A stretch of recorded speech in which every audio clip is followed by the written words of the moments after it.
Why is movement important? Well, there is no body system, not your blood system, the way you breathe, the way you move, your digestive system, that is not supported by good movement.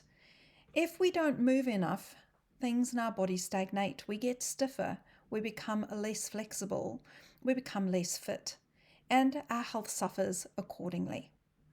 So I believe that we need to spend more time moving. But of course, quite often people say, but I don't have the time. I work too much. Well, you can even work from your desk. You can move even though you are sitting at a desk. It's a question of making it a priority. Just like anything in life, we have to choose that. So taking the time to get up and walk around is all you need.